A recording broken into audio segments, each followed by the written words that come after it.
So what up guys, is Ayan TV and welcome to my channel. So ngayon meron tayong front fork dito guys ng rouser. So iaano natin to, ilo-lowered pero hindi tayo magbubutas dito. Kasi stuck pa rin yung handlebar nya. Yan. Kasi dyan nakakabit yung handlebar eh. So hindi tayo magbubutas, sa loob natin bawasan para bumaba siya ng kahit konti lang, mga 1 inch. So yung iba kasi guys, binubutas yung part na to kasi nagpapalit sila ng handlebar. Binubutas nila yan para tumagos ng kaunti at ma-lowered. Pero sa atin, ang gagawin natin yung loob ng shock yung babawasan natin para bumaba siya ng kaunti. So yan, bubuksan na natin yung lock nya dito. Gamit lang tayo ng adjustable. Yan, pagtapos natin itong buksan, kunin lang natin yung parang tube nya na nakatukod, tumutulak sa spring. Yun ang babawasan natin ng kaunti. Yan, dito nakalagay yun. So yan guys, hindi na pala kailangan magdagdag ng langis o magpalit ng langis. O kung gusto nyo magpalit, pwede naman. Kasi sa ibabaw lang naman natanggalin natin dito. Ito lang. Yan. Ito yung tumutulak sa spring. Yan. Sa ibang motor, bakal yan yung ganyan nya. Itong sa rouser, parang PVC.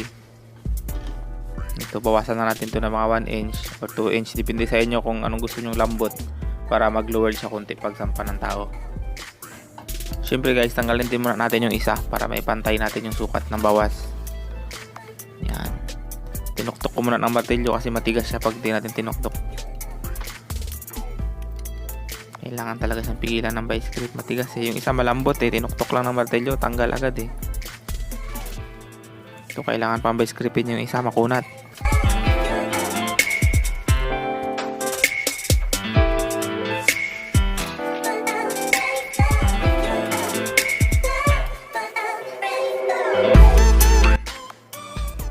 So ito na siya mga loads, natanggal na natin yung dalawa. So punasan muna natin para walang langis bago natin putulan.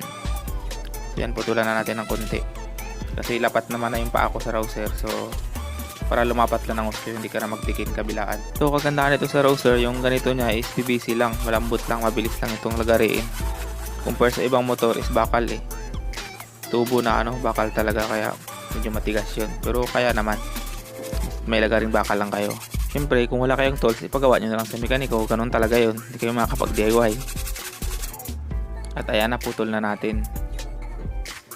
At siyempre, ito yung pagkukunan natin ng sukat sa kabila para pantay sila. So ayan, gatlaan lang natin.